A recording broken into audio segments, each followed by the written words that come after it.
Dear students, welcome to Mavericks English classes. In this video, we are going to discuss the fourth chapter of the book Footprints Without Feet of Grade 10 English. That is A Question of Trust, written by Victor Canning. Before I start, I'll just inform you that my video will be divided into two segments. First, introduction of the author, and second, a detailed summary of the chapter. So before I start my video, I'll just inform you or give you a brief idea about this chapter. This story revolves around the main character, that is Horace Danby, who is a thief. And he gets a taste of his own medicine while attempting a burglary at Shotover Grange, a big mansion, where a lady thief tricked him and he ended up behind the bars. The entire series of events in this story goes against a popular saying that there is honor amongst thieves, right? So now we will go ahead, we will discuss the summary in detail and we will get to know how things happen in this story. This is a very interesting story. But before that, we will talk about the writer. It is very important to know the perspective of the writer so that we can analyze the text in a better way and frame better answers based on any kind of question that you might get based on the text. So talking about the author of this story is Victor Canning. He was born on 16th June 1911. He was a prolific British writer of novels and thrillers who flourished between 1950s and 1970s. He was born in a middle-class family and his family was not able to afford his university studies. So after schooling, he went to work as a clerk in the Office of Education at the age of 16. Within 3 years after that, he started writing short stories for Boys Magazine, and in 1934, his first novel became a bestseller. He gave up his job after that and got into full-time writing. And he published more than 13 novels after that within a span of 6 years. In 1940, he enrolled himself in the army and he was commissioned as a second lieutenant. His writings are said to be influenced by his experiences in the army. In 1946, he was discharged from the army with the rank of major. He never stopped writing anytime. He also spent a year in Hollywood working on the scripts for the movies of his books. He was a kind, generous man and an accomplished sportsman. He was keen on golf and later fishing. He eventually passed away in the year 1986. So this was all about the writer. I'll reiterate that my students should get a brief idea of the writer through this video or from any other source for all the chapters in this syllabus, so that they can analyze the text in a better way and frame answers in a better way so that they can fetch the maximum marks in the examinations, right? So now let's talk about the summary of this chapter, A Question of Trust, in detail.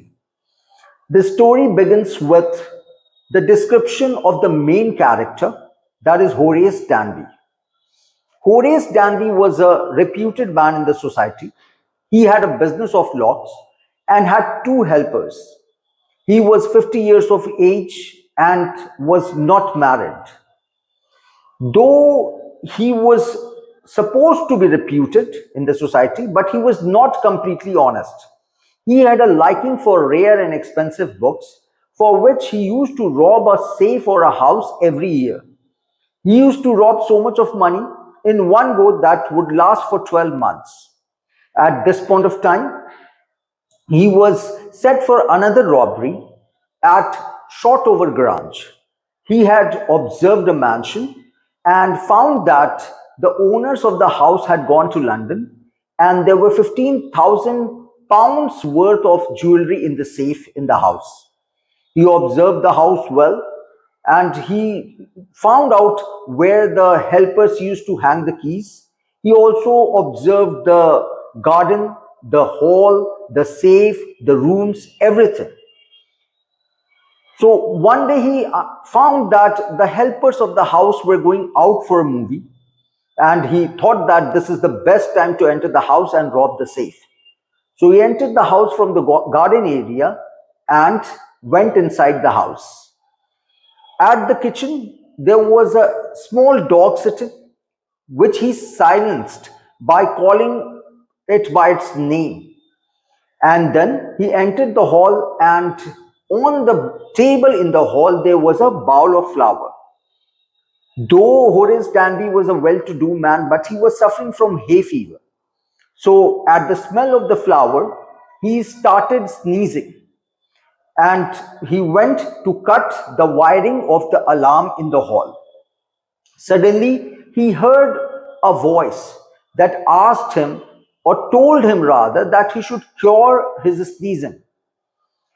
He found that there was a young pretty lady dressed in a red gown standing at the doorway, who very confidently asked him as to what he was doing there. She said that she came to the house and she was not expecting to meet a burglar. Horace Danby was literally afraid. He thought to run away from there, but the lady told him that she would call the police, who would catch hold of him. Horace started begging, and he told the lady that she should let him go and forget that she ever saw him even. The lady was very confident, and she was not letting Horace get away from there. Horace even went ahead and promised that if she lets him go from there, he would never indulge in any kind of burglary or robbery henceforth. The lady very confidently impressed the main character, Horace Danby, that she is the lady of the house.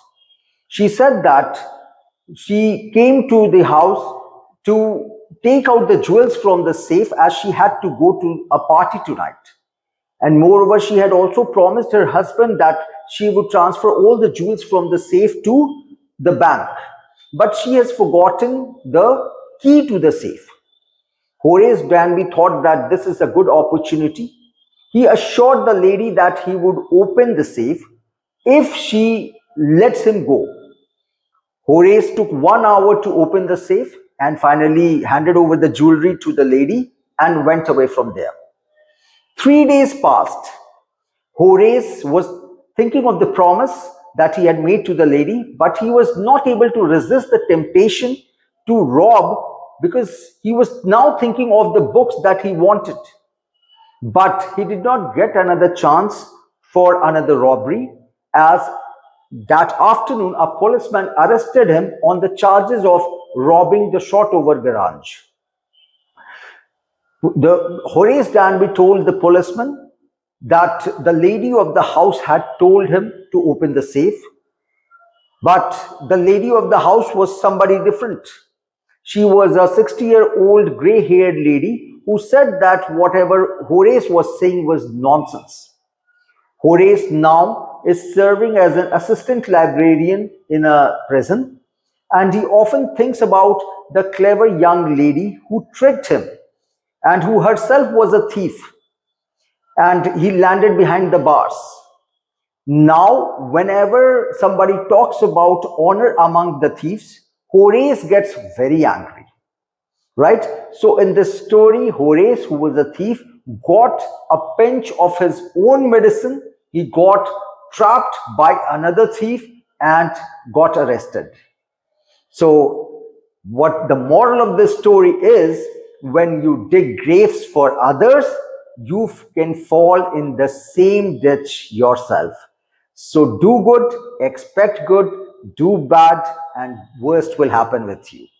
So the best thing is that we should mend our ways. If we are getting some negative thoughts, if we are getting compelled or fascinated by some negative attributes in the society, let's take them out from our mind and look at the brighter side of life, the good side of life, and the better side of life. So this was all about the chapter, A Question of Trust. I will see you in the next video with another chapter of Grade 10 English. Till then, have a great time and best of luck for your exams. Thank you for watching.